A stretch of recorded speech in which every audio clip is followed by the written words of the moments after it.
Alors sans plus attendre, je vais demander aux quatre intervenants de la deuxième table ronde de nous rejoindre pour parler du sujet à l'échelon européen. Donc, je vois Naïl Makarov du Réseau Action Climat qui se lève. Je vous l'invite à venir nous rejoindre.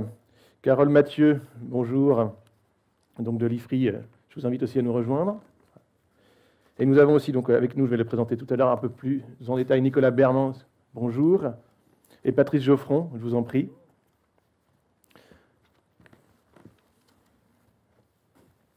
Alors on vient d'esquisser le débat de la transition énergétique au niveau français. On voit déjà que c'est un vaste sujet. Pour contextualiser ou corser l'affaire, je ne sais pas, on va se placer maintenant au niveau européen, dans une période, je l'ai déjà dit, de crise, de guerre en Ukraine et en Russie qui bouleverse chaque jour un peu plus le sujet. Mais ça, on y reviendra dans un deuxième temps. Déjà, je vous propose peut-être de faire un point sur le sujet, indépendamment de l'actualité chaude, puisque je l'ai dit tout à l'heure, l'Europe s'était dotée d'un pacte vert pour atteindre la neutralité carbone en 2050. Donc on va voir un peu de quoi il s'agit. Patrice Geoffron, bonjour. Alors je vais peut-être vous demander, vous êtes économiste à l'école Paris-Dauphine, vous êtes directeur de l'équipe énergie-climat, donc fin connaisseur de ces sujets, peut-être de nous résumer déjà ce que l'Europe avait prévu. Qu'est-ce que c'est que ce pacte vert et qu'est-ce que ça veut dire la neutralité carbone en 2050 ? Alors en quelques mots, la neutralité carbone, c'est à l'horizon 2050 de ne pas émettre plus de CO2, de gaz à effet de serre de manière générale, mais bon, de CO2 pour simplifier, que la capacité qu'on aura à en capturer, notamment au travers du vivant, des forêts, et éventuellement de solutions de captage et de séquestration technique qui consistent à capter au sortir, par exemple, de centrales à charbon, les émissions et puis à les garder sous terre. On est là en présence de technologies qui ne sont pas nécessairement matures et qui ne sont pas nécessairement soutenables économiquement. Si on veut simplement avoir un ordre de grandeur pour la France, et pour faire vraiment très simple, et puis on pourra extrapoler au niveau européen, on émet aujourd'hui quelque chose qui avoisine, disons, pour avoir des grands ordres de grandeur, 500 millions de tonnes de CO2, plus en réalité, si on prend en compte le CO2 importé au travers du commerce international. Eh bien, dans la stratégie nationale bas carbone, ça supposera en 2050 d'émettre de l'ordre de 100 millions et qui seront, encore une fois, compensés par la capacité en particulier du vivant à capter du CO2. De telle manière à ce qu'on ait à cet horizon des émissions nettes. Le problème étant que nous avons un point de passage en 2030, ça a été évoqué par Thomas Vérin tout à l'heure, et il y a un défi à l'horizon 2030 qui est finalement bien plus engageant et bien plus contraignant, parce que 2030, c'est à peu près après-demain. Et donc en 2030, collectivement au niveau européen, l'objectif dit du Fit for 55 est de réduire les émissions aux alentours de moins 55%, versus une ambition auparavant qui était simplement limitée à 40% et qui était déjà extraordinairement contraignante. Et donc pour avoir un ordre de grandeur, la France est aux alentours de moins 20%, donc versus moins 55%. Les objectifs fixés et retenus par chacun des membres de l'Union ne seront pas homogènes. Les Allemands, par exemple, sous la pression notamment de leur Cour constitutionnelle fédérale qui, il y a quelque temps, a dit à Mme Merkel a rappelé le retard qui avait été pris, eh bien l'Allemagne s'était fixé comme objectif, je ne sais pas si on doit en parler au présent ou au passé compte tenu du contexte, donc de réduire les émissions de 65% en 2030, donc versus moins 40% à l'heure actuelle en Allemagne. Donc voilà, et ça, dès lors qu'on reviendra tout à l'heure, notamment sur le contexte, évidemment, il faut surajouter à ces objectifs de 2030 des contraintes, en particulier relativement à l'approvisionnement en gaz, qui, dans un certain nombre des pays qu'on a évoqués, et en particulier l'Allemagne, étaient ou sont encore essentiels dans la trajectoire de décarbonation. Voilà, ça donne, me semble-t-il, quelques idées du défi. Alors Naïl Makarov, vous êtes responsable des politiques européennes au Réseau Action Climat France, et vous avez suivi notamment ces discussions sur les objectifs 2030. Alors on l'a dit, on a un objectif, mais comment on y parvient? Qu'est-ce que prévoit l'Europe aujourd'hui? Oui, bonjour à tout le monde. Alors, l'Europe, elle a mis en place des politiques climatiques et énergétiques depuis déjà assez longtemps. Ça a été le premier espace politique à mettre en place ce qu'on appelle le marché carbone européen pour fixer un prix du CO2, notamment sur l'industrie, mais aussi sur les énergéticiens. En l'occurrence, ce marché carbone européen, il a fait des petits un peu partout dans le monde parce que d'autres espaces, comme par exemple la Chine, se sont dotés de ce type de système. Donc, tout ça pour vous dire que l'Europe a agi déjà depuis un certain nombre d'années sur le climat. Ça, c'est un des exemples, mais par exemple, sur les énergies renouvelables, c'est la même chose. Elle se fixe un objectif d'énergie renouvelable. En 2020, c'était 20% de son énergie issue des énergies renouvelables qu'elle a atteint. Et cet objectif est décliné au niveau des États membres. Donc en fait, l'Europe, elle force aussi les États membres à un moment donné d'investir et de développer les énergies renouvelables. Et le résultat, il est très net. C'est qu'il y a un certain nombre de pays qui se sont engagés sur la sortie du charbon aussi grâce à cette stratégie. Vous avez par exemple l'exemple du Portugal. On parle beaucoup des pays scandinaves en général, mais l'exemple du Portugal est assez bon là-dessus, notamment sur l'électricité. Il est sorti du charbon 9 ans avant la date qu'il s'était fixée grâce au développement massif des énergies renouvelables. Et on peut dire que la politique européenne dans ce domaine-là a donné un coup de pouce, évidemment, au gouvernement portugais en la matière. Un autre levier que peut activer l'Union européenne, en plus de faire pression sur les États membres pour développer les énergies renouvelables et l'efficacité énergétique, c'est aussi contraindre les entreprises, à un moment donné, à changer de stratégie. Et on le voit notamment dans le secteur automobile, avec une réglementation qui s'appelle les normes de CO2 des véhicules. Alors ça peut paraître un peu barbare comme ça, mais il s'agit en fait d'obliger les constructeurs automobiles à réorienter leur production de véhicules vers le véhicule à faible émission, et notamment le véhicule électrique. Et le résultat très concret, c'est que depuis 2-3 ans, le nombre de véhicules électriques en vente sur le continent européen est en train de vraiment décoller, alors que l'Europe avait un retard considérable par rapport à d'autres espaces, et notamment la Chine, dans ce domaine-là. Là, aujourd'hui, c'est une immatriculation sur 11, donc ce n'est pas non plus la majorité, mais c'est une immatriculation sur 11 qui est un véhicule électrique sur le marché européen. Donc, c'est quand même quelque chose de très important. Et la Commission européenne veut nous emmener vers 100% de véhicules à faible émission en 2035, 100% de véhicules neufs en 2035. Donc, on voit que certains secteurs, comme le secteur automobile, vont devoir faire des efforts considérables.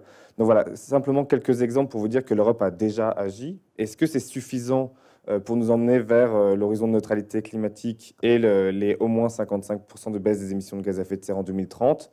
Là, a priori, non. C'est pour ça que la Commission européenne a lancé ce qu'on appelle le Green Deal européen, le pacte vert, avec toute une série de législations européennes qui visent à s'attaquer aux émissions de gaz à effet de serre, secteur par secteur. Voilà, vous avez l'industrie, vous avez le bâtiment, vous avez les transports, mais aussi des secteurs qui n'étaient pas concernés par les politiques européennes jusqu'à présent, comme l'aviation ou le maritime. Et là, il y a un vrai effort qui doit être fait dans ces secteurs-là. Alors, c'est vrai que la crise va probablement rebattre les cartes sur beaucoup de domaines, mais peut aussi confirmer l'idée d'accélérer la transition écologique notamment pour atteindre notre indépendance énergétique également. Je pense qu'on reviendra là-dessus. Et peut-être un dernier point sur le besoin d'accélérer. L'Europe n'est pas parfaite non plus sur le climat, hein. Il ne faut pas non plus donner un tableau trop idyllique. Il y a beaucoup d'incohérences. Une des grosses incohérences, notamment qui saute aux yeux avec la crise actuelle, c'est que quelques semaines avant donc la guerre en Ukraine, la Commission européenne avait proposé de labelliser vert le gaz fossile et le nucléaire. Et on voit aujourd'hui qu'avec la guerre en Ukraine, notre dépendance au gaz étant extrêmement importante et nous rend extrêmement vulnérables, on imagine que c'est quand même une décision c'est une décision qui est quand même assez incohérente avec l'idée de transition énergétique et d'accélération, justement, pour être plus indépendant et se sevrer vis-à-vis du gaz fossile. Donc on voit qu'il y a toujours en Europe quand même ce rapport de force qui est difficile sur le climat. Ce n'est pas parce que la Commission est ambitieuse et qu'il y a un pacte vert européen qui nous emmène dans la bonne direction que tout est joué, parce qu'après, vous avez évidemment les États, vous avez le Parlement, et tout ça, c'est un jeu politique très compliqué avec beaucoup de freins en général, mais je pense qu'on pourra revenir là-dessus dans un instant. Alors, Carole Mathieu, on vient de voir, il y a des pistes, des leviers, il y a des freins. Vous êtes responsable des politiques européennes au Centre Énergie-Climat, donc de l'IFRI, l'Institut français des relations internationales. J'imagine que c'est aussi votre travail de regarder ce qui se passe européen. Pour vous, les principaux axes vraiment structurants du pacte vert qui permettent éventuellement justement de faire avancer les choses sur la décennie à venir, ça serait quoi ? Question difficile, parce qu'en fait, je pense que la spécificité du pacte vert, c'est d'être un projet d'ensemble, d'être une sorte de puzzle, et chaque pièce du puzzle va compter. Alors l'ambition générale, elle est très élevée, hein, c'est réinventer le modèle économique européen, à l'aune de cette contrainte climatique et même de la contrainte environnementale au sens large. Quand on parle du pacte vert, il y a bien aussi cette notion d'utilisation efficace des ressources. Après, si on se centre sur les objectifs climatiques, on a validé la trajectoire de long terme, 2050. On a validé aussi le jalon pour 2030, les moins 55% dont on a parlé. Et maintenant, on est dans cette étape de déclinaison des politiques publiques. Donc on a une vingtaine de propositions législatives qui sont maintenant sur la table pour cet horizon 2030. Et comme on l'a rappelé, c'est demain. Le problème, c'est que dans l'historique finalement de la politique climatique européenne, on a pris le temps. Pour les précédents paquets, on a ouvert certains chantiers, on les a clôturés, et puis ensuite on est passé au suivant. Là, comme on a seulement 8 ans, il faut affronter tous les chantiers en parallèle et développer ces politiques de façon cohérente pour que, ensemble, de façon agrégée, elles nous mènent bien vers l'objectif de moins 55%. Alors après, quand on regarde le détail des mesures, je pense qu'on peut relever une logique de continuité, notamment sur la promotion des énergies renouvelables, et puis la décarbonation du secteur électrique, qui en fait est peut-être celui qui a concentré tous nos efforts jusque-là. Pour ce domaine-là, effectivement, on est dans une poursuite de l'ambition, on rehausse les objectifs. Ensuite, l'idée du pacte vert et du paquet ajustement à l'objectif 55, c'est d'étendre. Au-delà de l'électricité, on a aussi vu dans la première présentation que c'était une part minoritaire des consommations. Et donc le message aujourd'hui, c'est de cibler tous les secteurs qui ont une incidence forte sur la trajectoire d'émissions. Naïl a parlé du transport, donc je pense qu'on peut retenir celle-ci, l'interdiction de la vente des véhicules thermiques pour 2035, parce qu'elle est un exemple en fait de mesure qui va précipiter des mutations industrielles. Donc là, on parle du secteur de l'automobile, qui est contraint de se réinventer du fait de la législation européenne, donc viser le passage à l'électromobilité, peut-être une partie hydrogène, une partie bio-GNV, mais en tout cas repenser complètement son modèle stratégique. Et on a la même approche pour les industries qui sont fortement consommatrices d'énergie. Peut-être que jusqu'ici, la logique européenne, ça a été de demander des efforts continus, incrémentaux, donc peut-être de l'efficacité énergétique dans les procédés, donc garder le même outil productif, mais le rendre plus efficace. Là, maintenant, on parle de transformation structurelle, d'investissement dans des solutions de rupture pour les aciéries, les cimenteries. Donc basculer vers des solutions électrifiées, à nouveau l'hydrogène, peut-être la capture, le stockage du CO2. Mais là, on parle d'investissements de l'ordre de milliards d'euros. Et l'approche européenne, c'est de conjuguer incitation, notamment par le prix, la tarification carbone, et puis des volets d'accompagnement. Et je pense que c'est aussi une prise de conscience de ces dernières années, de mesurer qu'on a un mur d'investissement face à nous, que cette décennie 2030, elle est critique pour amorcer les transformations structurelles, et donc il va falloir jouer sur les deux tableaux, à la fois l'incitation, ça c'est peut-être la méthode traditionnelle, on va resserrer les paramètres du marché carbone notamment, mais en parallèle, on va avoir des dispositifs de soutien financier pour qu'on dérisque finalement l'investissement, et que dans tous ces secteurs industriels, le bâtiment aussi, on ait cette logique d'accompagnement pour être là où on veut être à l'horizon 2030. Donc c'est difficile de cerner certaines mesures, parce qu'en fait, je pense que l'ambition, c'est vraiment d'engager tous les secteurs et toutes les catégories d'acteurs dans un processus qui soit de transformation profonde et extrêmement rapide. En fait. Alors Nicolas Bermans, on parle là d'Europe. Évidemment, dans l'Europe, il y a plusieurs pays. Vous-même, vous suivez aussi les questions d'Europe à l'IDRI, l'Institut de développement durable et des relations internationales. Vous êtes notamment expert des questions énergie-climat. Est-ce qu'il y a consensus vraiment là-dessus en Europe? Alors, on s'est défini un objectif commun, mais est-ce qu'il y a un consensus? Comment on fait pour coordonner tous ces États sur ces sujets-là? Oui, alors, votre question est intéressante. Déjà, bonjour à tous. Évidemment, c'est un sujet de politique publique en Europe et il y a des points de vue différents. On s'est mis d'accord sur l'objectif de long terme, donc neutralité climat, notamment parce que l'Europe négocie vis-à-vis du reste du monde et s'engage vis-à-vis du reste du monde en commun sur les questions climatiques. C'est au sein de l'accord de Paris, l'Europe parle d'une seule voix. Et donc, elle se met d'accord au niveau domestique, on va dire, entre États membres. Donc, on s'est mis d'accord sur les grands objectifs. Et donc, ça a enclenché la machine européenne de proposer tout ce cycle législatif, le Fit for 55, etc., les ajustements sur les normes de véhicules, sur le marché carbone et repenser la politique. Après, quand on revient sur les dossiers, un par un, les situations particulières jouent sur le point de vue des États. Historiquement, par exemple, on sait qu'un certain nombre de pays de l'Est, et notamment la Pologne, étaient beaucoup plus sceptiques sur cet agenda climatique, déjà parce que la Pologne est rentrée dans l'Union européenne alors qu'on avait déjà un marché carbone, elle n'a pas fait partie de la décision, et la population polonaise, en tout cas, jusqu'à récemment, n'avait pas les mêmes préoccupations climatiques.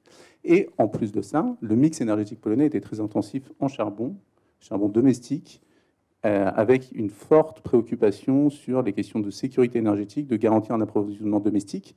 Et donc l'agenda climatique pouvait remettre en cause ça. Ces choses, ce que je voudrais souligner, c'est que ces choses évoluent aussi à l'est de l'Europe.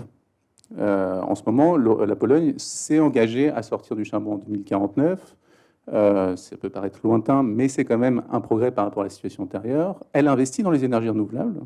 Donc on a 8% du mix électrique qui provient des énergies renouvelables nouvelles, éolien, photovoltaïque aujourd'hui en Pologne, alors que jusqu'à récemment on avait 90%.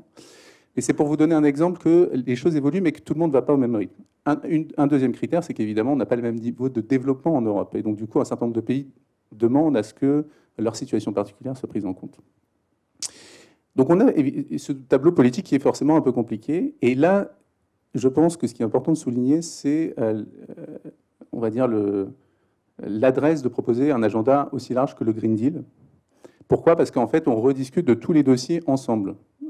Avant, on discutait de l'ajustement du marché carbone, puis on s'est mis à discuter de l'ajustement du marché carbone et des énergies renouvelables et de l'efficacité énergétique. Et maintenant, on discute de tous ces paramètres en même temps. Quel avantage ça a ?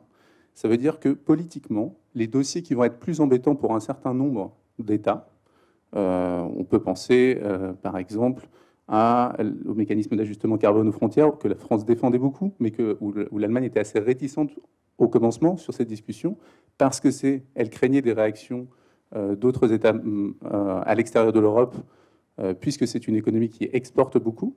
Le mettre sur la table en même temps que d'autres mesures qui sont plus favorables ou plus défendues par l'Allemagne, ça permet en fait de trouver un compromis politique plus large.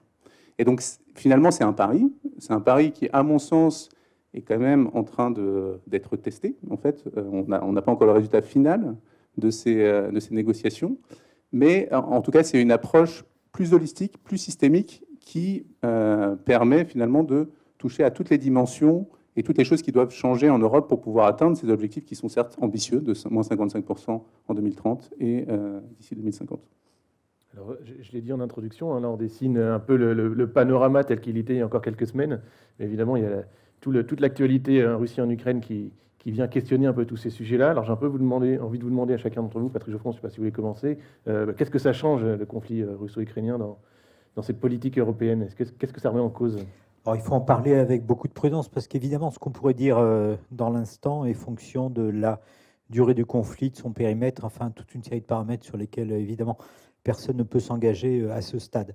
Néanmoins, il y a d'ores et déjà des choses qui sont à peu près acquises et qui sont qu'il y a une rupture de confiance qui est réversible avec voilà, notre principal fournisseur d'énergie fossile. En Europe, on parle pour l'essentiel du gaz, mais il faut avoir à l'esprit qu'il y a à peu près 25% du pétrole qui provient de Russie, et puis pas très loin de 50% du charbon, et pour ce qui est du gaz, on a tous à l'esprit, parce que ça revient un peu en boucle, qu'on est aux alentours de 40% en moyenne en Europe, bien au-delà dans certains États membres.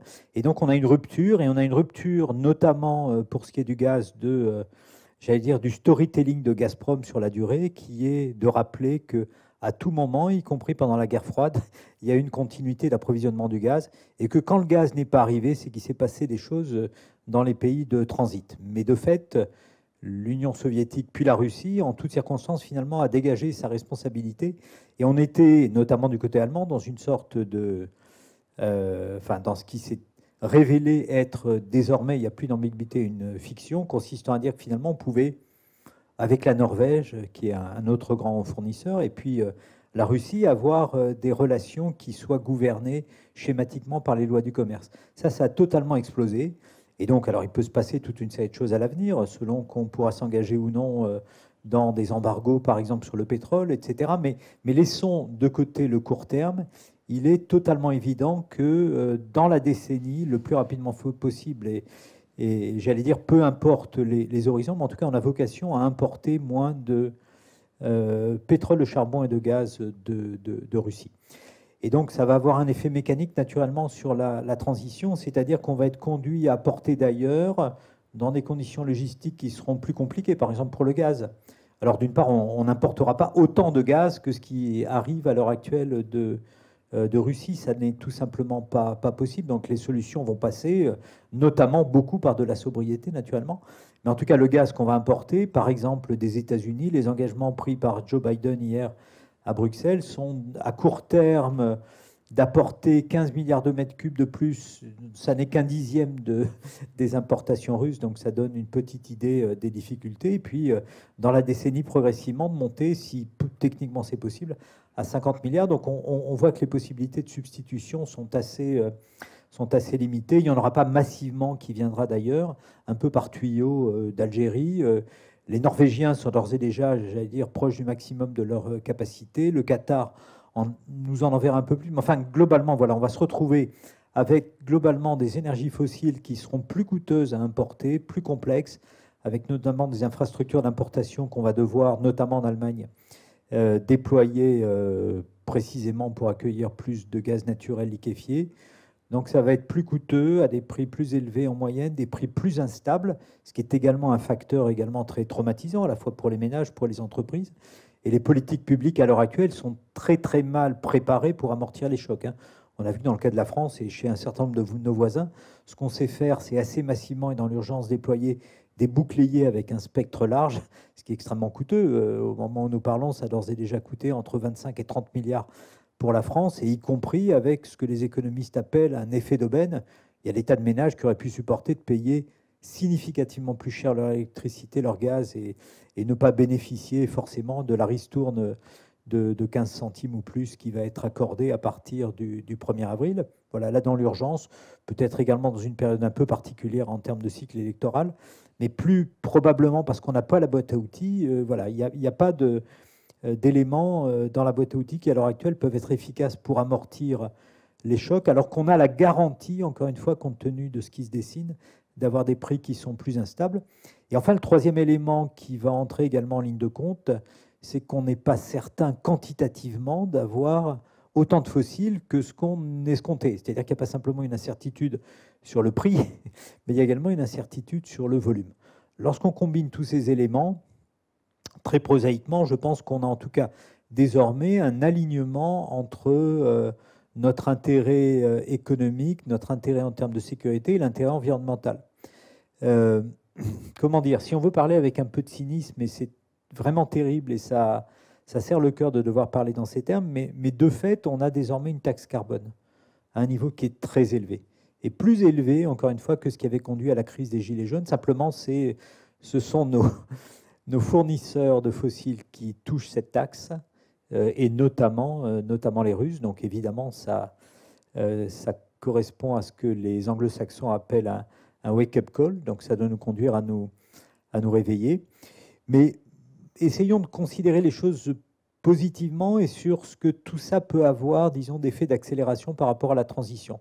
Déjà, vraiment très prosaïquement, l'espace économique et la rentabilité des solutions de substitution aux fossiles, eh bien, cet espace économique va s'améliorer. Dans mon équipe, on a beaucoup travaillé, par exemple, sur l'hydrogène vert. Le problème de l'hydrogène, enfin, décarboner, quelle que soit la manière de le décarboner, c'est qu'on a généralement un facteur à peu près de 3 par rapport à l'hydrogène gris qui est produit à base de gaz naturel. Si on a moins de gaz naturel et si ce gaz naturel, en toute hypothèse, coûte plus cher, eh bien, cet espace économique, il se réduit. Mais ça va marcher à peu près sur tous les substituts à ces énergies fossiles et évidemment également sur l'efficacité énergétique. Ça va marcher également sur la rentabilité et l'impulsion qu'on pourrait donner sur le biométhane. Dans le scénario de la Commission européenne, il y a comme objectif de produire 2 fois plus de biométhane en 2030 que ce qui était envisagé auparavant, donc d'en produire aux alentours de 30-35 milliards de mètres cubes, ce qui pourrait correspondre à 1/5 des importations russes. Donc c'est tout évidemment sauf négligeable. Et donc cette analyse économique de, j'allais dire, de la rentabilité, de la soutenabilité des efforts de substitution, eh bien, se trouve de fait considérablement améliorée. Or, sous réserve évidemment que nos sociétés n'explosent pas ce faisant, et c'est la grande difficulté. Il y a deux manières de poser la question. Premièrement, de se la poser à la maille européenne.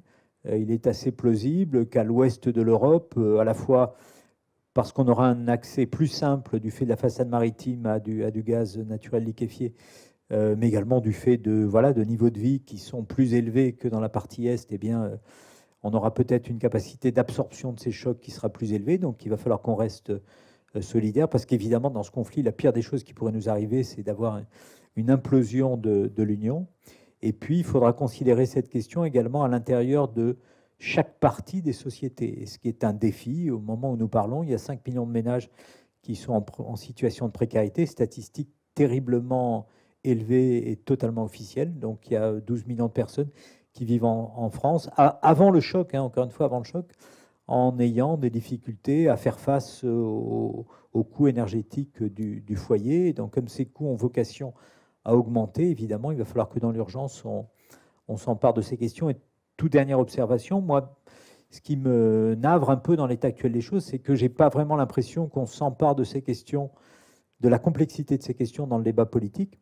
Ce dont on entend parler, c'est de baisse massive des prix insoutenables et pour des tas de raisons, et qui conduirait à ce que le pétrole n'entre plus chez nous et le gaz n'entre plus chez nous, ce qui n'est pas non plus souhaitable, enfin, sauf si on le désirait et si collectivement on s'engageait dans des embargos, voilà, mais le fait que certaines ou certains des candidats annoncent des ristournes massives et structurelles du prix à la pompe, par exemple, ça me paraît le degré à peu près zéro de la politique. Déjà un paysage qui est largement changé, mais alors du coup, est-ce qu'au final ça peut accélérer ou ralentir la politique climatique? Je ne sais pas si... Moi, je peux rapidement ajouter quelques éléments. On est dans une situation, pour l'Union européenne, en fait, au final, on nous coupe un peu le robinet sur les énergies fossiles. Donc la réaction, ça devrait être d'accélérer. Ça devrait être d'accélérer sur le déploiement des solutions d'énergie renouvelable, d'efficacité énergétique. Dans ce cadre-là, je pense qu'il y a un certain nombre de tabous européens aussi qui sont tombés récemment. On peut penser au plan de relance européen qui a redirigé une partie des fonds sur des actions labellisées comme vertes. Donc on peut penser à la rénovation énergétique, au déploiement des ENR. Une partie en France, par exemple, ça a été sur le plan hydrogène, donc qui peuvent servir avec précaution à la décarbonation d'un certain nombre de secteurs industriels. Mais je pense que ces tabous qui tombent donnent un terreau qui est fertile pour pouvoir accélérer. Évidemment qu'il y a des risques. Le risque, c'est qu'on a aussi le court terme à gérer. Et dans le court terme, la question de l'hiver prochain et des hivers des 2-3 prochaines années et des actions à mener à court terme est, à mon avis, assez déterminante aussi, parce que dans ce cadre-là, on peut à la fois rationnellement comprendre qu'on tergiverse sur le fait d'importer du gaz en investissant dans les terminaux LNG, peut-être de faire tourner un peu plus des centrales à charbon, ce qui est problématique sur le plan climatique. Et dans les actions qui seront menées pour ces ajustements de court terme, il faut s'assurer que ce soit des actions réversibles. Donc il faut éviter d'investir dans des choses dont on sait qu'on n'aura pas besoin à long terme. Pourquoi? Parce qu'ensuite, on risque d'avoir un effet de blocage, en fait, d'être bloqué dans un système énergétique où on aura encore plus de tuyaux, encore plus de centrales à charbon, etc.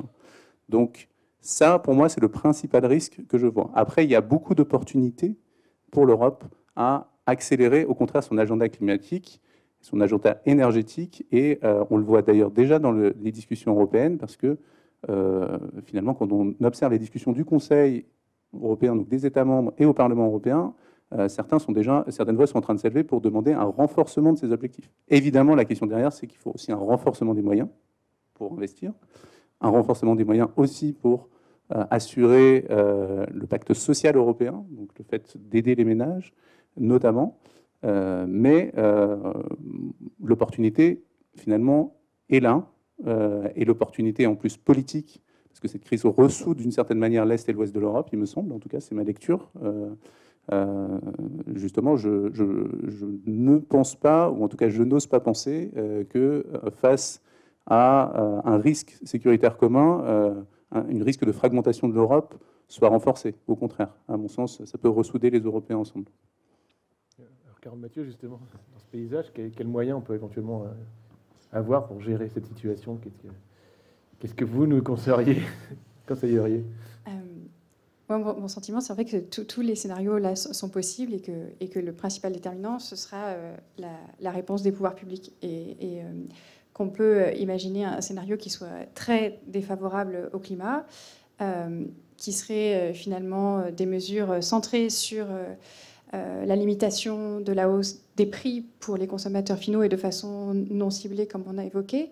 Une logique de diversification à tout prix, donc chercher des volumes supplémentaires de GNL ou autres pour essayer de limiter autant que possible les rationnements.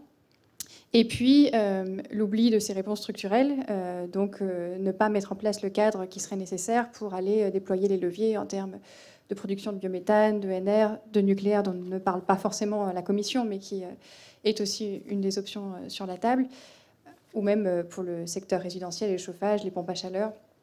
Tout ça, ce sont finalement des réponses, mais on sait très bien que ce ne sont pas des réponses qu'on va pouvoir actionner pour l'hiver prochain. Pour l'hiver prochain, les options, c'est la diversification dans une certaine mesure, et on voit toutes les limites. Et puis aussi peut-être rappeler, dans cette logique de diversification, que les volumes supplémentaires que l'on sécurise actuellement, ce sont des volumes qu'on va retirer à d'autres acheteurs, notamment par exemple à l'Inde, au Pakistan, au Bangladesh, qui sont aussi des gros importateurs de GNL. Dans la situation actuelle, si on décide de se passer des approvisionnements russes, on va aussi accroître la tension sur le marché du GNL, donc tout le monde payera son gaz plus cher. Peut-être que si tout le monde paye son gaz plus cher, on aura un report plus massif sur le charbon à l'échelle globale, donc avec un risque sur la trajectoire d'émissions à l'échelle mondiale, qui est la seule qui compte finalement. Le point est donc que la diversification a ses limites, de toute façon aussi des limites physiques. On voit que les annonces américaines ne permettent pas de combler le manque lié à la perte des approvisionnements russes. Ensuite, il y a l'idée de substituer, là où c'est possible, le gaz par d'autres énergies, dans la mesure du possible des énergies vertes. On peut essayer d'accélérer un peu sur le déploiement des énergies renouvelables, le biométhane. Ça peut permettre de compenser quelques milliards de mètres cubes de gaz, mais on voit bien à nouveau qu'on ne boucle pas l'équation. Donc ensuite, le vrai levier, c'est de jouer sur la demande, sur les niveaux de consommation. Et là, on en revient à ces notions de sobriété. Et quelque part, c'est peut-être à court terme le seul volet que l'on ait qui soit à la fois compatible avec l'objectif de sécurité énergétique et l'objectif climatique. Donc on peut aussi peut-être regretter que cet aspect-là ne fasse pas l'objet d'une attention aussi forte que la réflexion sur la limitation de la hausse des prix de l'énergie. Peut-être qu'on pourrait envisager un modèle avec deux grands paramètres. Cet effort pour éviter des conséquences trop néfastes, et en particulier sur les consommateurs vulnérables, et puis à côté un grand plan d'économie d'énergie ou de priorisation sur les usages, comme on a évoqué en première partie. Ça, à mon sens, ce sont les deux seuls leviers dont on dispose à court terme, et ensuite planifier la réponse à long terme. On a parlé d'un espace économique qui est plus favorable pour toutes les solutions alternatives. C'est vrai. Après, on peut aussi se dire qu'on est dans un contexte qui est très volatile, avec beaucoup d'incertitudes économiques. Je pensais par exemple au secteur industriel. Aujourd'hui, c'est le meilleur moment pour investir dans des processus industriels qui ne dépendent plus du gaz. Et en même temps, les acteurs industriels vont vous signaler que leur compétitivité est nettement réduite, que leurs marges sont au plus bas historique, et donc qu'elles ne sont plus en capacité en fait, de déployer les investissements qui leur permettront de survivre dans un environnement qui est contraint d'un point de vue physique par les livraisons d'énergie fossile et puis contraint par nos objectifs climatiques. Donc on en revient ensuite à cette idée de politique européenne, d'efforts de relance européens qui peut-être serait un moyen d'apporter une réponse de moyen terme, de sécuriser au moins la deuxième partie de cycle, en se disant qu'à court terme, l'impératif de sécurité énergétique va primer, malgré tous les efforts qui devraient être faits sur les économies d'énergie. Mais ensuite, on se met en capacité de transformer l'économie pour que d'ici 5, 7 ans, peut-être 10 ans, les investissements aient été réalisés et notre outil productif, notre économie en général, ne soit plus aussi dépendante du cours des énergies fossiles. Donc, ça pourrait être une solution, une sorte de plan politique pour répondre à la crise. Maintenant, il faut avoir ces débats au niveau européen et on voit qu'on n'est pas encore à ce niveau-là de maturité et de convergence. André Makarov, justement, est-ce que c'est une des conditions qui vont accélérer les discussions ou au contraire réactiver des clivages qu'on a déjà vus par le passé? Je pense qu'il y a beaucoup d'incertitudes, on l'a mentionné. Le vrai risque sur le court terme, comme Nicolas l'a dit, c'est qu'en réalité, des investissements massifs aillent vers la diversification, c'est-à-dire les nouvelles routes du gaz, les nouvelles routes du pétrole. On le voit, là, il y a la question avec les États-Unis, mais il y a aussi avec le Qatar, il y a aussi avec l'Azerbaïdjan, où en fait, certains États membres sont en train de dire on devrait doubler les pipelines qui relient l'Azerbaïdjan à l'Union européenne via l'Italie. Il y a aussi la relance de certaines centrales à charbon, encore une fois en Italie, mais aussi en Allemagne, où ils sont en train de questionner l'idée d'augmenter, enfin de faire perdurer pardon, le charbon plus longtemps. Donc en fait, il y a vraiment ce chemin sur le court terme qui est très compliqué, on vient d'en parler, mais qui risque de nous bloquer dans un monde extrêmement carboné, qui risque de nous faire dérailler de notre trajectoire climatique. Ça, c'est évident d'ici à 2030. Enfin, 2030, c'est dans 8 ans. Donc, si on investit maintenant dans des infrastructures gazières pour importer du gaz naturel liquéfié des États-Unis, du Qatar ou d'Azerbaïdjan, ou si on investit pour remettre en route des centrales à charbon, ces investissements risquent de perdurer dans le temps et c'est extrêmement dangereux pour nos engagements climatiques. Donc, il y a ce premier chemin qui semble être le chemin pris sur le très court terme par les décideurs et les dirigeants européens.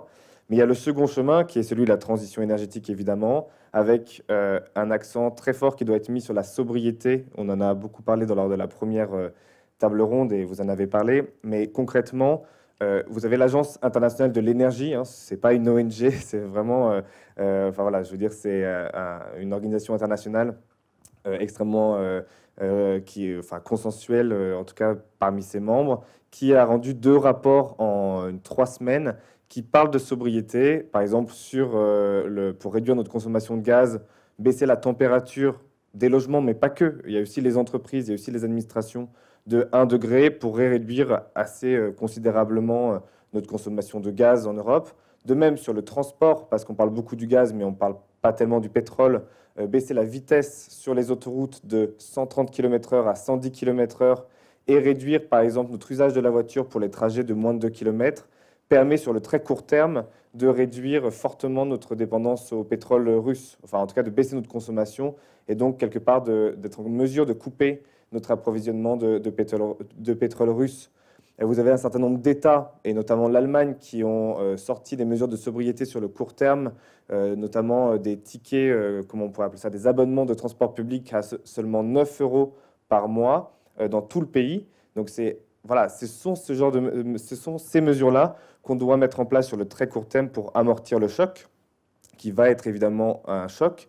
Mais si on veut éviter de prendre le premier chemin qui est de réinvestir massivement dans des infrastructures gazières pour importer du gaz d'ailleurs, et donc finalement déplacer le problème, c'est-à-dire ne plus être dépendant des hydrocarbures russes, mais d'être dépendant des hydrocarbures américains, qataris, d'Azerbaïdjan, etc. Et ben en fait, la voie de la sobriété sur le court terme, c'est c'est vraiment la vraie solution. Et après, évidemment, sur le court et moyen terme, vous avez aussi les efforts de transition énergétique. On peut multiplier par 4 le développement des énergies renouvelables par an en Europe et atteindre 50% d'énergie renouvelable dans le mix énergétique européen en 2030. Vous avez certains partis politiques, et notamment à droite, qui sont en train de le dire au niveau européen qu'il faut aller au moins vers 45%. Donc vous voyez, ce n'est même pas qu'une position d'ONG. Enfin, il y a un vrai mouvement en faveur du développement des énergies renouvelables qui n'existait pas vraiment auparavant, en tout cas dans une dynamique politique. De même sur la rénovation du bâtiment. Aujourd'hui, seulement 0,2% des bâtiments sont rénovés de manière performante par an en Europe. 0,2%. Il faudrait monter ce chiffre à au moins 3% si on veut s'assurer qu'en 2050, on ait rénové tout le parc de bâtiments de manière performante et fait baisser notre consommation drastiquement. Donc voilà, ce sont des chantiers sur lesquels on a pris énormément de retard. Aujourd'hui, on en paye les pots cassés. Enfin, je veux dire, clairement, avec cette crise révèle notre vulnérabilité excessive aux énergies fossiles. Donc, il faut engager le grand chantier de la transition énergétique. Et un dernier point, peut-être, au-delà du gaz, sur le pétrole, encore une fois, vous avez cette réglementation européenne qui vise à mettre fin à la vente des véhicules essence, diesel et hybrides en 2035. Ça, c'est absolument fondamental. Si à un moment donné, on veut couper le robinet du pétrole, il faut que notre système de mobilité se passe du pétrole. Et on pourrait même avancer cette date à 2030. Il y a un certain nombre d'États européens qui le proposent. Il y en a 5 de mémoire, en tout cas, qui aimeraient que cette date de fin de vente soit avancée à 2030 pour contraindre les constructeurs automobiles à proposer des véhicules à faible émission, électriques principalement, accessibles pour le public. En fait, ce sont ces grands chantiers qu'il faut engager maintenant. Et j'espère que cette crise, malheureusement, cette crise donne un peu de vent dans les voiles à ces grands chantiers de la transition énergétique. Quand on parle de transition énergétique, souvent vient la question de l'acceptabilité. Là, on parle d'incertitude, on parle d'enjeux à court terme. Alors que j'ai envie de vous poser la question, et qui prend la réponse, mais comment on fait pour rendre tout ça acceptable et à court terme? Vladimir Poutine est en train de nous y aider probablement. Moi je crois assez peu au risque qui est réel, mais qui ne me semble pas le plus plausible d'investissement massif qui nous enfermerait dans un cycle de recarbonation. Tout simplement parce qu'encore une fois, dès lors que les prix vont être vraiment sensiblement plus élevés, il est impossible de se sourcer en gaz dans les conditions que nous proposait Gazprom avant le début du... Donc de toute façon, cyniquement, cette taxe carbone, elle va s'appliquer. Et donc ces prix plus élevés, de toute façon, me semble-t-il, assez mécaniquement, nous mettent à l'abri, y compris pour le charbon, à l'abri d'un réinvestissement très lourd qui nous permettrait de nous garantir un afflux de gaz. Vraiment, en toute hypothèse, ce gaz, ce charbon, ce pétrole vont coûter plus cher. Donc il va falloir qu'on soit pragmatique et qu'on tienne compte de ça et de ce signal économique. Alors, dans quelle mesure est-ce que tout ça peut conduire à améliorer l'acceptabilité? À nouveau, il me semble que tout ça renvoie au débat public. Par exemple, vous avez cité la mesure qui est extrêmement intéressante du 110 versus 130 km/h sur autoroute. Il se trouve que j'ai fait partie de la petite équipe d'experts qui a accompagné la Convention citoyenne pour le climat, qui était une expérience absolument passionnante. Et puis, à la toute fin, on est très fiers collectivement, enfin les citoyennes et citoyens, moi j'étais simplement dans l'équipe d'accompagnement, enfin on est reçu à l'Élysée, c'est merveilleux.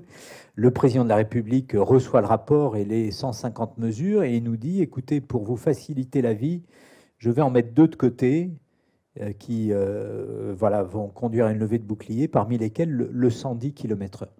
La question qu'on va devoir se poser, évidemment, le prix du pétrole va nous y aider. D'un raisonnement un peu bébête d'un économiste bas de plafond, mais enfin, il y a une espèce de croyance quand même sur l'effet du signal prix. Il faut qu'on parvienne à transmettre un discours tout à fait positif sur la sobriété, enfin positif au sens où, encore une fois, on sort d'une période très très longue de paix. Je ne sais pas encore si c'est la guerre, mais en tout cas, c'est plus la paix. Très très clairement, et on est un certain nombre dans la salle, pas tellement ici à la table, mais à se souvenir du gaspillage, de la chasse au gaspillage, et d'une période durant laquelle ces efforts, d'ailleurs, ont porté leurs fruits, avant le contre-choc pétrolier dans les années 80, où tout ça, assez rapidement, s'est perdu. Et il faut qu'on parvienne à convaincre nos concitoyens européens que on a toutes et tous les moyens de prendre part à ce conflit, en consommant moins d'énergie, quelle que soit l'énergie, y compris l'électricité qui est mécaniquement reliée au gaz. Et donc, on peut être des acteurs à court terme de ce conflit en réduisant nos consommations, et encore une fois, y compris la consommation de pétrole, parce que sur le marché pétrolier dont on a assez peu parlé, mais il y a quand même une grande coalition qui s'appelle l'OPEP+. L'OPEP+, c'est l'OPEP, schématiquement l'Arabie Saoudite, plus la Russie, et puis une vingtaine d'États qui sont coalisés et qui se sont mis d'accord il y a une demi-douzaine d'années pour réguler les prix. Et les mécanismes de régulation des prix tels qu'ils sont à l'œuvre de manière constante, il y a une petite brouille au début du Covid, mais ça s'est arrangé depuis. Donc il y a une forme de solidarité qui s'est confirmée ces dernières semaines lors de la rencontre de l'OPEP+, et le volume de production, alors que les prix sont sous tension, le volume de production augmente à petits pas. Et dans l'état actuel des choses, il y a une solidarité qui est restée assez constante entre la Russie et l'Arabie Saoudite. Donc le prix du pétrole va rester également élevé, et donc il me semble qu'on doit pouvoir posément revenir sur la sobriété, essayer de dénouer la perception à l'heure actuelle qui est que la sobriété est une espèce d'atteinte aux libertés individuelles. Enfin, on a 5 millions de nos concitoyens qui font des efforts contraints de sobriété qui, eux, sont fondés à dire que c'est une atteinte à leur liberté, mais voilà, pour le reste de la population, il va falloir se convaincre de différentes manières. Il faut que ce débat ait lieu sur les nécessités absolues de sobriété. Et puis ça va renvoyer également, on va devoir accepter peut-être des contraintes qui n'étaient pas. Alors, moi, j'ai un peu de mal à en parler sur l'acceptabilité, par exemple, des éoliennes qu'on voit là, ou des éoliennes sur Terre. Bon, j'habite à Montmartre et donc je ne suis pas le mieux placé. Il reste deux moulins quand même, hein. Voilà, je ne suis pas le mieux placé pour parler des contraintes qu'on peut subir dans certains départements, en Picardie, dans l'Aube, etc., avec une forte densité d'éoliennes. Mais en tout cas, il faudra également que le débat soit posé peut-être dans des termes différents, et peut-être qu'économiquement, sans vouloir tout ramener à des variables économiques, eh bien, on parvienne à rétribuer mieux ces collectivités qui vont accepter ces investissements près de chez eux, puisque finalement, ils vont, et on en a malheureusement plus conscience aujourd'hui, contribuer à la sécurité collective. Et enfin, tout dernier élément, si on regarde l'acceptabilité, il y a quand même des investissements qui posent moins de problèmes d'acceptabilité qui sont liés au photovoltaïque.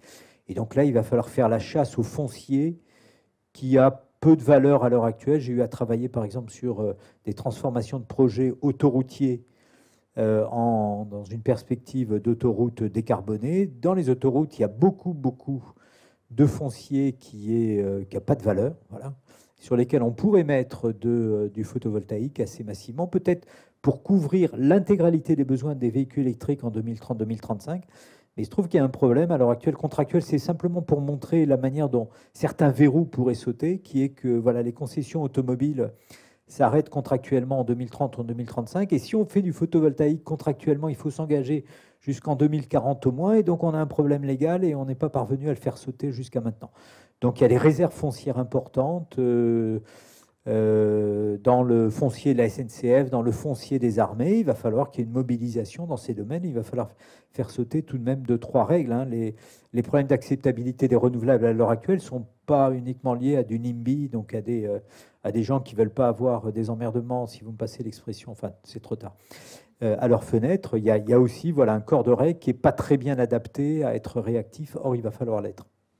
Cette question sociale, l'impact social des politiques climatiques, n'était pas forcément nouvelle avec la crise en Ukraine aussi, y compris au niveau européen. Je crois qu'à l'IDRI, vous avez travaillé un peu sur cette question-là. Est-ce que vous pouvez nous dire un peu deux mots pour autant que ça soit encore valable, mais... Oui. Alors, je pense que c'est encore valable. Je vous rassure, la question ne change pas fondamentalement. Mais si on se place dans la question de finalement les ménages qu'on dirait vulnérables ou contraints, c'est-à-dire les ménages pour qui une augmentation du prix de l'énergie est problématique très rapidement sur la gestion au quotidien, le budget quotidien, etc. Finalement, il y a 3 variables. Il y a la variable du prix, en euros par mégawattheure, le litre de carburant, etc. Et il y a 2 autres variables. Il y a la variable de l'équipement, la voiture, l'efficacité de la voiture, l'efficacité du logement, etc. Et la 3e, c'est finalement le niveau de vie, les revenus, le revenu disponible autre. Et ce qu'on a vu avec le débat autour de la taxe carbone en France, et qui doit nous éclairer, à mon avis, encore maintenant, c'est que si on ne joue que principalement par le levier du prix, eh bien ça amène une grande levée de bouclier. Il faut aussi mettre à disposition les équipements efficaces, décarbonés, par une politique active. On ne peut pas simplement compter qu'on va monter le prix et puis les gens vont se débrouiller pour acheter une Tesla à 60 000 €. Ce n'est pas possible. C'est assez caricatural ce que je dis, mais finalement, c'est ça qui est au fond du problème. Et il y a le deuxième levier, il y a un levier aussi où on peut regarder le revenu disponible des gens et trouver des manières de redistribuer l'argent différemment. Donc on peut le faire via une taxe carbone. En fait, la question qui était posée, c'est la question de l'utilisation des revenus de cette taxe. Mais en fait, on peut élargir la question à repenser le pacte de fiscalité au sein de la société pour que justement les gens aient les moyens de supporter des prix de l'énergie plus élevés. Et donc c'est bien en articulant finalement ces 3 leviers qu'on va pouvoir faire en sorte que les ménages vulnérables, contraints, puissent s'engager dans des chemins de transition, puissent investir dans la rénovation de leur logement, puissent investir dans l'équipement de transport alternatif ou de voitures électriques, etc. Évidemment, derrière ça, il y a aussi des grandes questions d'infrastructure. Il faut que l'infrastructure soit disponible. Mais il y a tout ça, ce qu'il faut retenir, c'est qu'il y a une politique publique très active qui doit être menée dans ce cadre-là. Juste pour un mot sur la sobriété aussi. La sobriété, je pense qu'elle ne s'arrête pas simplement aux questions carbone, et notamment, par exemple, sur cette question de véhicules électriques. Il y a un enjeu très important si on veut mettre à disposition disons de la classe moyenne des véhicules électriques suffisamment performants. Il faut éviter de consacrer tout le lithium à des tanks électriques, des SUV électriques, parce que sinon, tout cela coûtera très cher, hein. Les ressources sont finies, c'est valable pour les carburants fossiles, c'est valable aussi pour le lithium. Et je pense qu'il y a aussi un enjeu de la politique publique d'orienter l'industrie automobile vers des modèles qui sont compatibles avec les besoins de la société au sens large et pas simplement les intérêts commerciaux immédiats de l'industrie. Alors, on va avoir encore un peu de temps pour discuter, mais comme vient l'heure éventuellement des questions, s'il y en a dans le public, les personnes qui nous suivent en ligne peuvent poser des questions aussi. Je les invite à le faire dans le chat si elles en ont. Le temps de leur permettre de le faire, je vais prendre peut-être quelques questions dans la salle déjà pour commencer. Monsieur. Bonsoir. J'ai une question sur un sujet que Madame Mathieu a évoqué, c'est les entreprises. En fait, on en parle assez rarement.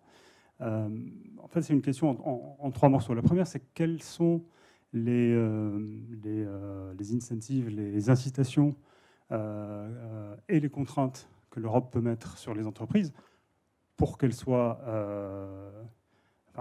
qu'elles aient une vraie politique carbone. La deuxième, c'est quel est le cadre de ces politiques, parce que souvent on a affaire à des multinationales qui sont présentes en Europe, mais aussi à l'extérieur. Donc, quel est le cadre de la politique européenne? Est-ce que c'est purement les usines ou les bureaux ou les je ne sais quoi présents en Europe, ou est-ce qu'elle peut aller au-delà des frontières de l'Europe? Et la troisième, c'est qui paye? On parle d'investissement. Alors, les investissements, les entreprises savent faire, puisque bon, il y a une rentabilité, etc. Mais il y a toute la partie des investissements, c'est-à-dire que on imagine mal qu'une entreprise comme Total ou Shell, qui a des raffineries, accepte de mettre de côté tous ses actifs bruns sans contrepartie. Donc, la vraie question, c'est qui paye? Est-ce que c'est le citoyen, enfin les États? Est-ce que c'est le consommateur? Ou est-ce que c'est l'actionnaire? Et ça, on parle assez rarement de cette question d'argent, je trouve, dans la question de transition écologique. Merci beaucoup. Notre question en ligne, est-ce que certains des réponses sur les outils, le cadre pour accompagner les entreprises? Je peux peut-être commencer et vous compléterez, j'en suis sûr. Sur les incitations, à l'échelle européenne, en tout cas, je vois trois leviers principaux pour vraiment pousser les entreprises dans la transition écologique. Déjà, les grosses entreprises industrielles, elles sont soumises au marché carbone, c'est-à-dire qu'elles payent chaque tonne qu'elles émettent, sauf quand elles reçoivent des permis à polluer gratuits, ce qui est le cas pour beaucoup d'entreprises, notamment de l'acier et du ciment, qui sont couvertes à 100% par des permis à polluer gratuits. Et c'est justement un des gros débats en ce moment, une des grosses batailles en ce moment à l'échelle européenne, c'est de pouvoir supprimer ces permis à polluer gratuits.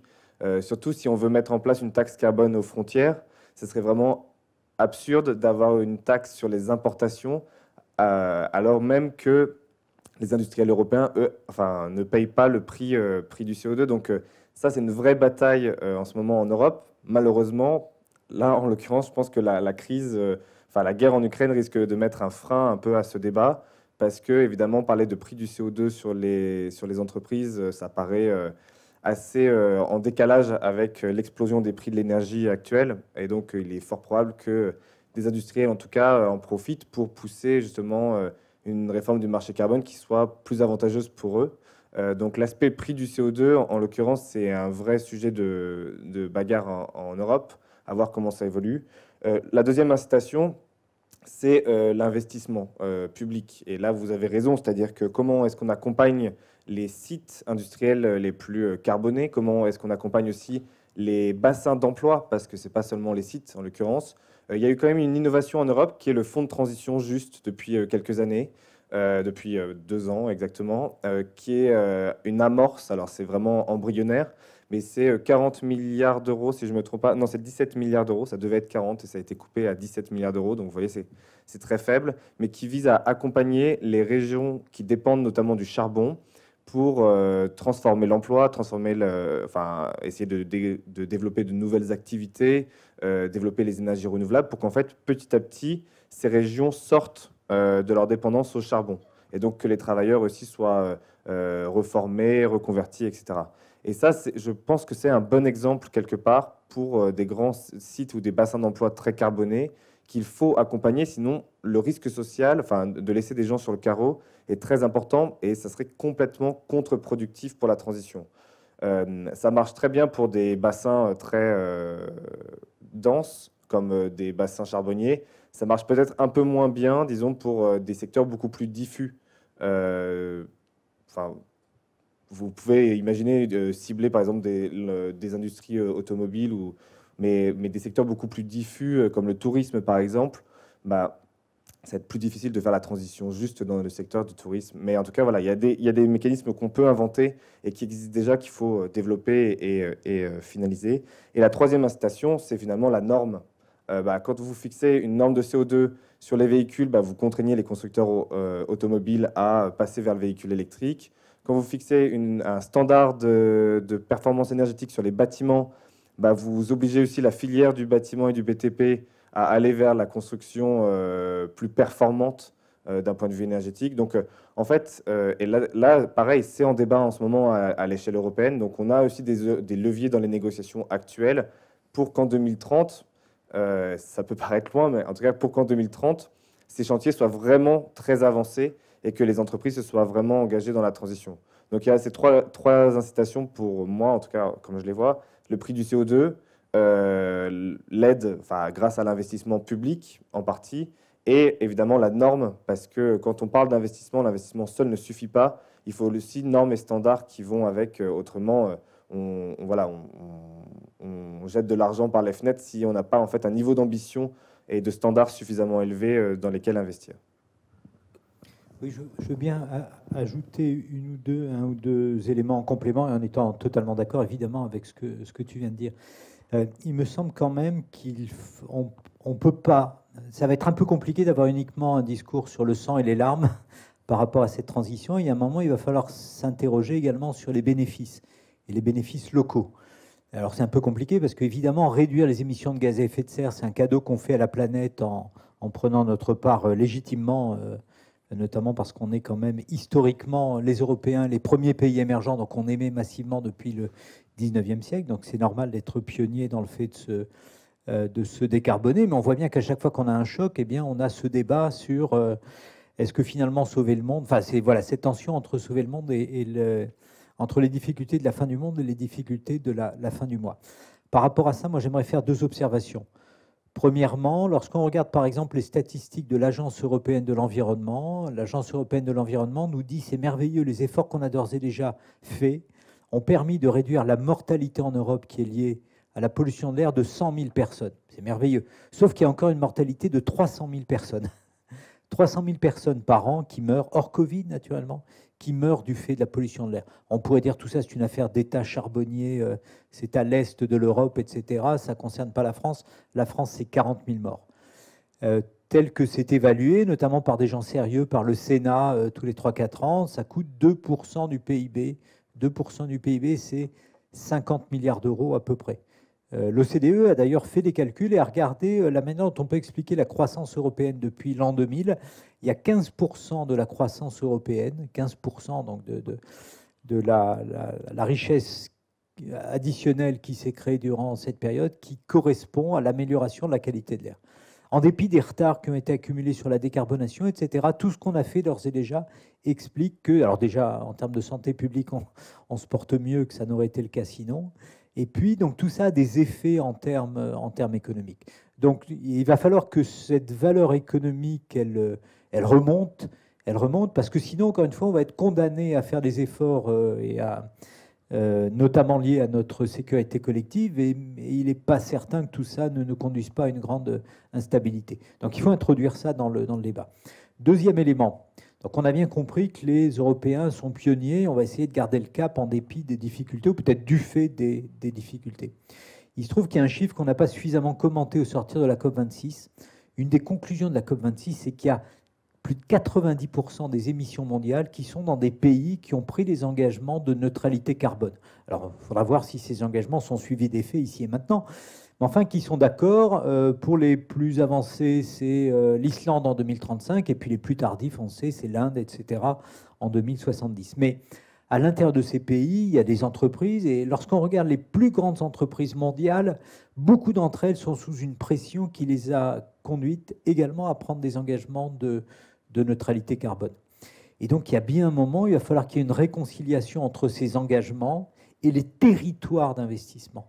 C'est-à-dire qu'au lieu d'une situation actuelle où beaucoup d'entreprises, évidemment, ont tendance à aller chercher des lieux de production dans lesquels on va trouver le moins de contraintes parce qu'il y aura moins de coûts associés, il va bien falloir qu'à un moment, les entreprises pionnières aillent chercher ce qu'on pourrait qualifier de havre de décarbonation. Alors, jusqu'alors, on parlait de havre de pollution. Donc, schématiquement, la Chine était un havre de pollution. Il va bien falloir que des entreprises s'alignent avec leurs objectifs et donc viennent trouver des territoires dans lesquels, notamment, on va trouver des chaînes logistiques décarbonées. C'est-à-dire de l'électricité décarbonée qui va alimenter du train décarboné, de la fibre plutôt que du cuivre, parce que la fibre consomme beaucoup moins d'énergie que le cuivre. Et puis, c'est un peu plus lointain, évidemment, des routes également décarbonées. C'est pas pour demain, mais si les ambitions européennes vont à leur terme déjà dans cette décennie, moins 55%, on sera de très très loin la série de territoires qui offriront le plus de garanties par rapport à ça. Il y a déjà des exemples en Allemagne, de Tesla par exemple, qui est allé en Allemagne plutôt qu'ailleurs parce qu'il y avait des PPA, donc des contrats d'approvisionnement qui garantissaient de l'électricité décarbonée. Alors on aurait pu imaginer qu'ils viennent ailleurs, peut-être chez nous, mais enfin c'est un autre débat. Mais de fait, voilà, ça va compter dans les investissements. Et donc moi je pense qu'il faut à la fois comprendre, et ce que tu disais, ce que sont voilà, tous les leviers qui vont conduire les entreprises à intégrer la contrainte carbone, mais il faut qu'on ait foi également dans ce modèle, et ce modèle, il va s'aligner avec les nécessités d'entreprises qui vont aller chercher des territoires décarbonés. Et alors on en trouvera ailleurs dans le monde, mais pas avec un tel marché intérieur et pas aussi avancé, évidemment, si tout va bien. Je ne sais pas si on a d'autres questions. Il me semblait voir une autre main se lever. Oui. Oui, je voudrais poser deux questions. La première question, ce serait au niveau de, enfin, prolonger la question carrément, c'est au niveau de l'Europe, parce que la transition énergétique va coûter de l'argent et on n'est pas tous égaux au niveau comment PIB, etc., au niveau de l'Europe. Alors, est-ce que c'est acté le fait que les pays riches devront aider évidemment ceux qui ont des difficultés, par exemple, je pense des pays de l'Est, Roumanie, Bulgarie, etc. Est-ce qu'on va mutualiser un petit peu ces choses-là, comme on l'a fait pour le vaccin ou des choses comme ça? Bon. Et puis, juste une deuxième question, parce que vous avez parlé des moyens de transport, mais il va falloir penser à changer les moyens de transport. Vous avez parlé beaucoup du routier, mais il va falloir transférer du routier vers le ferroviaire, il me semble, ou peut-être du fluvial, ou des choses comme ça. Donc, est-ce que où on en est dans ce domaine-là? Est-ce que c'est une piste? Merci pour vos réponses. Carole, déjà, la logique de répartition de l'effort, elle est inscrite dans la politique climatique. En fait, on a deux grands piliers dans la politique climatique européenne. Il y a ce marché carbone qui, lui, a une couverture qui couvre l'ensemble de l'Europe et qui va concerner le secteur électrique et la grande industrie. Et ensuite, pour tous les autres secteurs, vous avez des objectifs par État membre.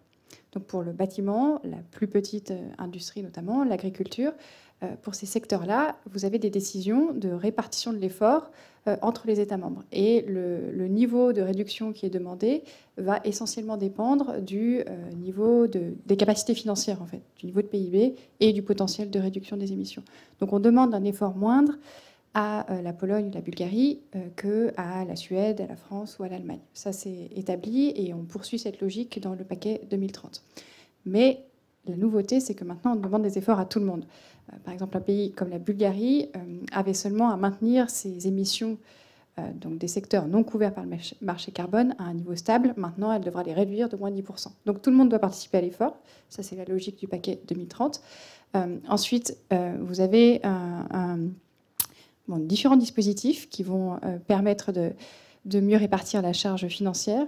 Vous avez différents fonds pour la modernisation, pour l'innovation. Il y a même l'idée d'avoir un fonds social climat, pour cibler les territoires, les pays, les catégories de consommateurs qui sont les plus directement concernés et qui ont le moins d'alternatives à ce stade pour intégrer la contrainte carbone. L'idée, c'est qu'on a tous intérêt en fait à homogénéiser nos capacités à intégrer cette contrainte carbone, sinon on va aller vers des oppositions frontales. Si vous n'aidez pas dans une certaine mesure les acteurs industriels en Pologne pour se décarboner, mais que vous le faites uniquement en France ou en Allemagne parce que là vous avez les capacités fiscales, ensuite lorsque vous aurez un nouveau tour de table européen pour décider des normes, vous aurez une décision de rejet de la part de ces pays qui ne sont pas en capacité d'aider leurs acteurs nationaux. Donc c'est pour ça qu'on a besoin de cette logique européenne dans le volet financement. Précédemment on parlait de l'effort qui est demandé aux entreprises. Il me semble que le resserrement des objectifs climatiques appelle à un déploiement ou redéploiement d'une logique de politique industrielle, et on le voit à l'œuvre très clairement en Allemagne, très clairement en France à l'heure actuelle. On a probablement intérêt à ce que ces logiques elles soient européanisées. Sinon, vous créez des écarts. L'Allemagne va déployer, par exemple, des infrastructures hydrogène massives. Ensuite, ces industries vont pouvoir exploiter toutes les facilités. On parlait d'une logique de positionnement, de localisation en fonction de ces infrastructures bas carbone. Si l'État allemand a financé toute une infrastructure hydrogène décarbonée, ensuite, il ne faudra pas être surpris que les décisions d'investissement, elles concernent uniquement ce territoire. Donc, si on a une logique plus européenne, de relance, par exemple, orientée sur la résilience, c'est aussi une garantie pour aller tous dans le même sens et ensuite être tous en capacité d'intégrer les normes de plus en plus ambitieuses et les volets de tarification du carbone qui interviendront au moins à moyen terme. Donc ça, c'est le premier point. Après, sur le transport, très clairement, là, on en est au tout début pour le transport routier. Et je crois qu'on a évoqué les chiffres de vente des véhicules électriques. C'est réjouissant et même en même temps, il faut bien admettre que l'essentiel de la flotte reste thermique. Donc on est au début de ces efforts. Ensuite, pour les autres segments, on a des avancées, notamment sur le maritime et l'aérien, avec l'inclusion dans le marché carbone européen. Mais évidemment, les niveaux de progression qui sont demandés sont moins importants parce que ça doit se faire en cohérence avec les évolutions technologiques. Donc on sait bien que c'est les chantiers qui nous restera à aborder, probablement au-delà de 2030. L'idée, c'est de faire l'effort de recherche et innovation, d'investissement, pour qu'on soit à nouveau en capacité de déployer les projets correspondants plus tard. Si on repousse ces échéances et qu'on ne prépare pas, qu'on n'a pas une logique d'anticipation, peut-être de planification dans une certaine mesure, on ne sera pas capable finalement d'affronter les prochains défis, à la fois sur le plan industriel et technologique. Nicolas, vous vouliez...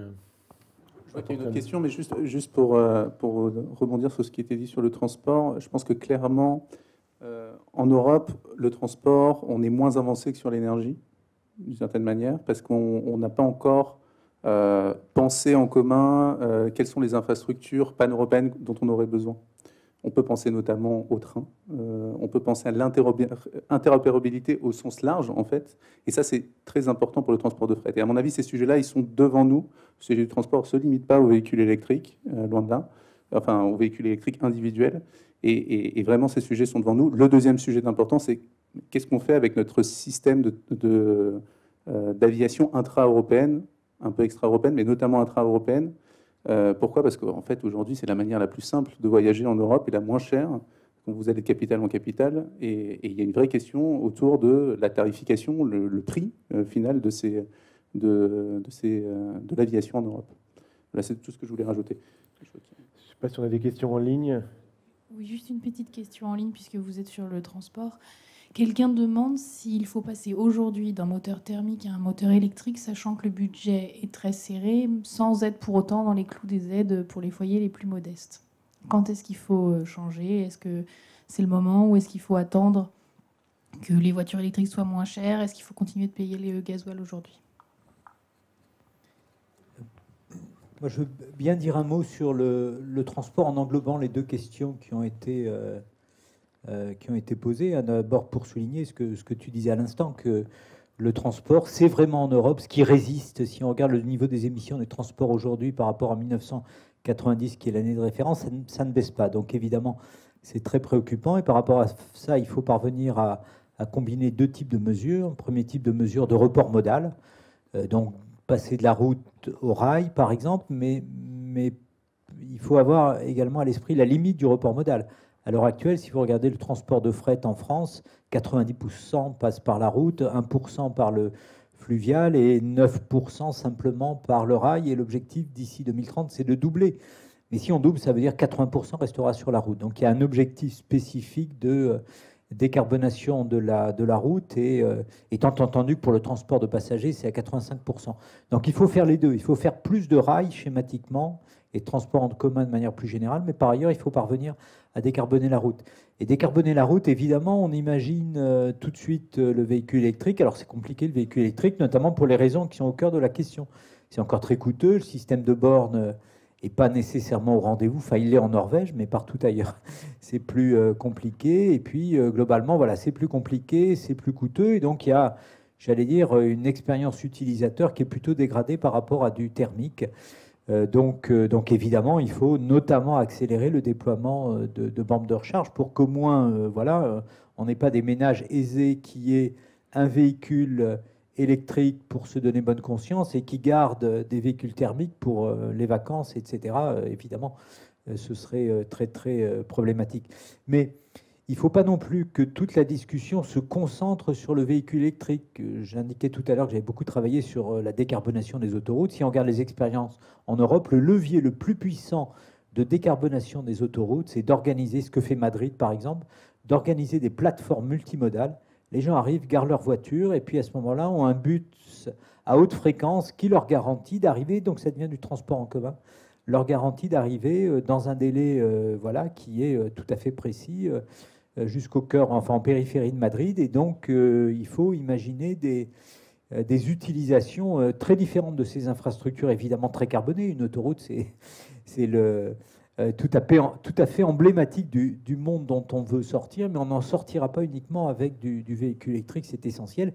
Et puis par ailleurs, vous l'avez évoqué tout à l'heure, bon, à la fin du XXe siècle, on avait de l'ordre de 2 humains dans un véhicule. Aujourd'hui, on en a à peine plus d'un, et ça, c'est un énorme problème. Donc ça veut dire aussi qu'il y a beaucoup de leviers de décarbonation sans avoir à basculer du jour au lendemain sur un véhicule électrique, ce qui ne serait pas souhaitable d'ailleurs, parce que l'infrastructure n'est pas là pour un basculement massif.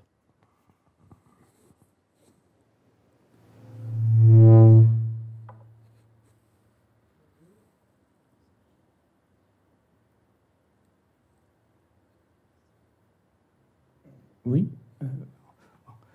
Est-ce qu'il y a des risques de mouvements sociaux qui risquent de s'amplifier du fait du coût de la vie, enfin, à moyen terme, ça risque de poser des problèmes?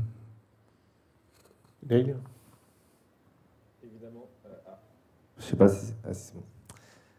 Évidemment, la hausse des prix de l'énergie, enfin la flambée des prix de l'énergie qui est liée avec notre dépendance aux énergies fossiles. Hein. Encore une fois, c'est le cercle qu'on a décrit à l'instant.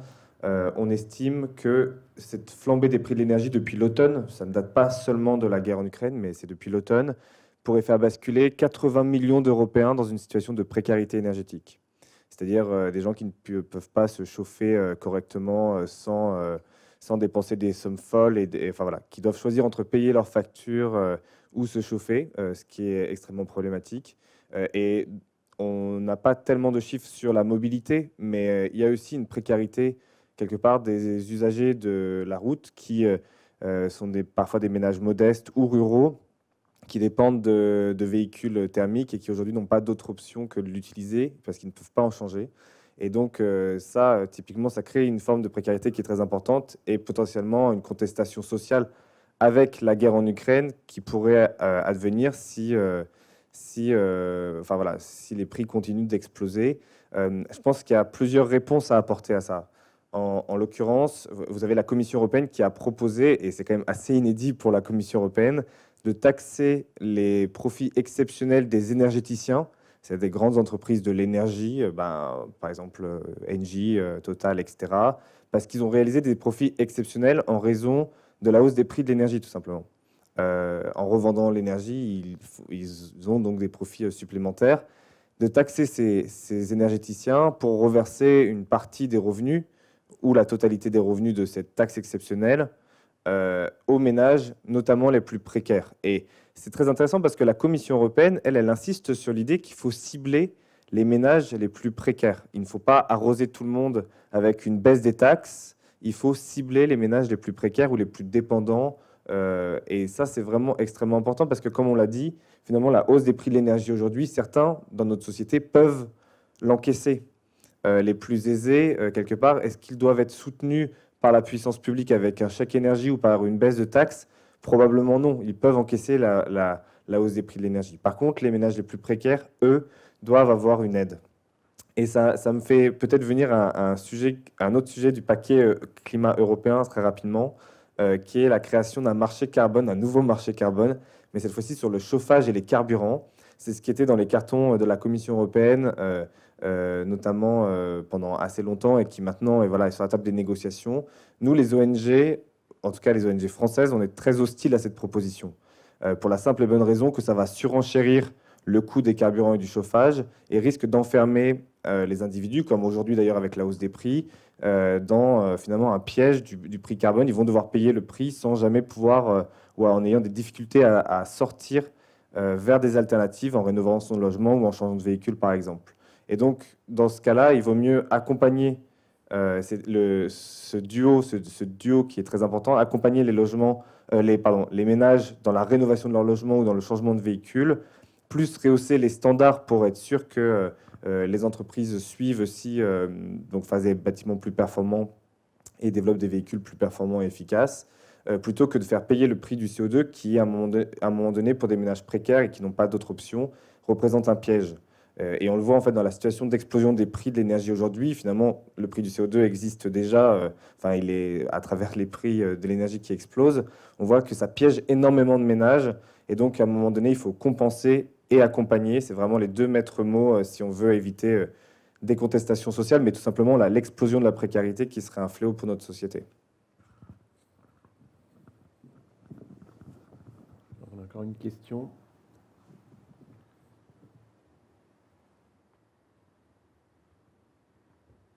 Merci pour la conférence. J'ai une question qui concerne le financement. Tout ça, ça coûte énormément d'argent. Tout à l'heure, par exemple, pour prendre juste, on parlait d'intermodalité, d'intercompatibilité des réseaux ferroviaires, etc. C'est des investissements qui sont extrêmement lourds, qui vont mettre énormément de temps à se mettre en place. A-t-on vraiment tout l'argent nécessaire pour faire toute cette transition, sachant qu'en parallèle, on a aussi des énormes problèmes sociaux, des problèmes d'éducation, on a aussi des problèmes dans les hôpitaux, etc. A-t-on vraiment tout cet argent? Est-on capable de rediriger autant d'argent pour ça, sans divertir de ces autres sujets qui sont aussi prioritaires et qui aussi peuvent nous emmener vers des mouvements sociaux? Et aussi, est-ce que ça ne veut pas dire qu'il faut à un moment prendre notre monde plutôt individualiste et arriver à remettre dans ce monde un peu individualiste ce que vous discutez depuis tout à l'heure, qui est en fait de la solidarité, qu'on a certainement beaucoup perdu dans tout ça, parce que finalement, en fait, on n'y arrivera pas si on n'est pas tous solidaires. C'est la conclusion de ce que je comprends de ce que vous dites. Alors, en guise de conclusion, le nerf de la guerre, est-ce que c'est l'argent ou la solidarité? Peut-être pour répondre à cette question sur est-ce qu'on a les moyens de le faire, je pense qu'il y a deux choses à avoir en tête.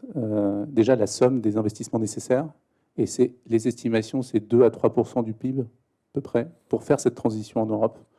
Donc, 2 à 3% du PIB cette année. Là, les mesures pour maintenir le prix de l'énergie, c'est plus d'1% du PIB, 30 milliards qui ont été pour réduire le prix de l'électricité, limiter la hausse du prix de l'essence, etc.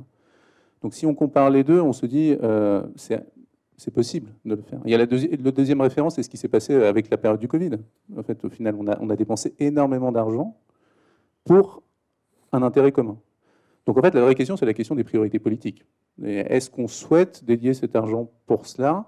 Et ce que disait très justement Patrice tout à l'heure, c'est que finalement, il y a d'autres avantages aussi à poursuivre cet agenda-là. Se débarrasser des énergies fossiles, c'est autant d'argent sur le plan macroéconomique qui reste en Europe. Et donc, il peut revenir dans la machine et, sans partir vers la Russie ou d'autres producteurs d'énergie fossile, en restant en Europe, peut alimenter la machine économique et permettre de régler aussi d'autres problèmes. La question aussi de la santé. En fait, l'impact sur la santé, la réduction de la pollution de l'air, c'est moins de coûts pour notre système de santé aussi à long terme. Mais pour y arriver, il faut garder un petit peu aussi l'enjeu de long terme.